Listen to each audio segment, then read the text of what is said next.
ఇది ఒక మంచి గొప్ప కార్యక్రమం. ఎందుకంటే ప్రపంచవ్యాప్తంగా మన తెలంగాణ బిడ్డలు అదే విధంగా తెలుగు వాళ్ళు కూడా ఈ రోజు ప్రపంచవ్యాప్తంగా ఉన్నటువంటి సందర్భాలు మీకు అందరికీ తెలుసు. వాళ్ళు అనేకమైనటువంటి ఈవెంట్స్ కూడా చేస్తూ ఉంటారు.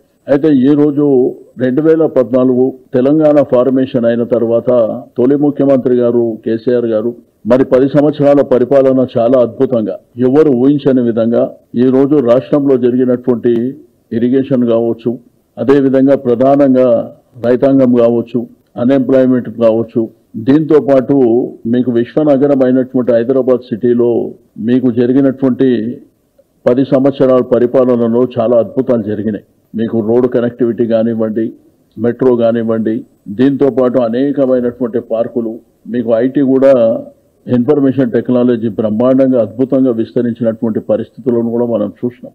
అయితే దీని దృష్ట్యా మరి ప్రపంచంలో ఉన్నటువంటి మన తెలుగు వాళ్ళందరూ కూడా ఎంతో సంతోషపడ్డారు. వాళ్ళైతే ఆశ్చర్యపోయారు. వాళ్ళు ఎయిర్పోర్ట్ నుంచి ఓఆర్ఆర్ మీదకి వస్తుంటే అసలు మేము హైదరాబాద్లో ఉన్నామా అమెరికాలో ఉన్నామా అనే ఒక ఫీల్ కూడా కలుగుతున్నది అనే విధంగా మాట్లాడినటువంటి సందర్భాలను కూడా మనం చూడటం జరిగింది. అయితే మహేష్ బిగాల గారి ఆధ్వర్యంలో జరిగేటువంటి ప్రపంచవ్యాప్తంగా వారు చాలా మన దేశం నుంచి మన రాష్ట్రం నుంచి పర్టికులర్ గా తెలంగాణ ప్రాంతం నుంచి వెళ్ళినటువంటి మన బిడ్డల కోసం లేకపోతే ఆ ఫ్యామిలీస్ కోసం అక్కడ విస్తృతంగా కార్యక్రమాలు జరుగుతున్నటువంటి నేపథ్యంలో బీఆర్ఎస్ పార్టీకి వారు ప్రతినిధిగా ఉండి అనేకమైనటువంటి గతంలో చాలా కార్యక్రమాలు ఇచ్చారు పార్టీ పరంగా. పివి నరసింహారావు గారి మరి శత జయంతి ఉత్సవాలు కావచ్చు, లేకపోతే టీఆర్ఎస్ ప్రభుత్వం ఉన్నప్పుడు జరిగినటువంటి కార్యక్రమాలని మరి ప్రపంచవ్యాప్తంగా ఫోకస్ చేసే కార్యక్రమాల్లో కానివ్వండి, ఇక్కడ నుంచి మరి పార్టీ పరంగా ప్రభుత్వ పరంగా ఎవరన్నా అక్కడికి వెళ్ళినప్పుడు మరి మన ప్రభుత్వం చేసినటువంటి అద్భుతాలని చెప్పేటువంటి కార్యక్రమాలు కావచ్చు, ఇవన్నీ జరిగినటువంటి.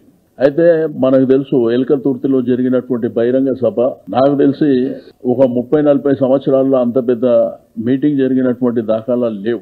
గతంలో కూడా రాజకీయ పార్టీలు ఎన్నో మీటింగులు పెట్టినప్పటికీ చాలా అద్భుతమైనటువంటి మీటింగ్ జరిగింది. అది సిల్వర్ జూబ్లీ సెలబ్రేషన్స్.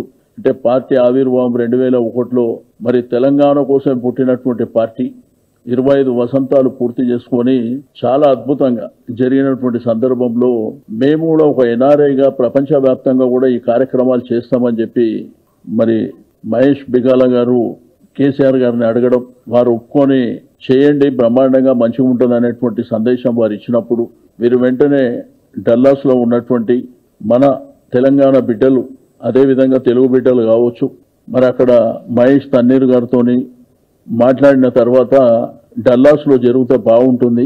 మరి మా యొక్క కార్యనిర్వాహక అధ్యక్షుడైనటువంటి యంగ్ అండ్ డైనమిక్ కేటీఆర్ గారు వారు కూడా వారి యొక్క చదువు వారి యొక్క ఉద్యోగం అమెరికాలోనే చేశారు కాబట్టి మరి వారు చేసినటువంటి అద్భుతాలను బేస్ చేసుకొని వారిని చీఫ్ గెస్ట్ గా పిలిస్తే బాగుంటుందని మీరు వీళ్ళు అడగడం, వారు కూడా వస్తానని చెప్పడం రెండు ఉన్నాయి అక్కడ. ఒకటేమో June 2 ఫార్మేషన్ డే, అదే విధంగా సిల్వర్ జూబ్లీ ఫంక్షన్.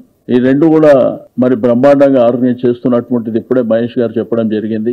తెలంగాణ బిడ్డలే కాకుండా అక్కడ ఉన్నటువంటి తెలుగు వాళ్ళకు కూడా నేను రిక్వెస్ట్ చేస్తున్నా, మీరు ఈ హైదరాబాద్ ని ప్రేమించే వాళ్ళు తెలంగాణని ప్రేమించే వాళ్ళు కూడా మీలో ఉన్నారు కాబట్టి ఈ కార్యక్రమంలో మీరందరూ కూడా భాగస్వామ్యం కావాలని నేను కోరుకుంటూ మరి తప్పకుండా ఆ మీటింగ్ అయిన తర్వాత ఆటోమేటిక్ గా యూకే కానివ్వండి, ఆస్ట్రేలియా కానివ్వండి, కెనడా కానివ్వండి, మిగిలిన ప్రాంతాలు గల్ఫ్ కంట్రీస్ కావచ్చు, ఆటోమేటిక్ ఇక్కడ స్టార్ట్ అయిన తర్వాత దాని టేకాప్ అనేది చాలా బ్రహ్మాండంగా ఉంటుంది.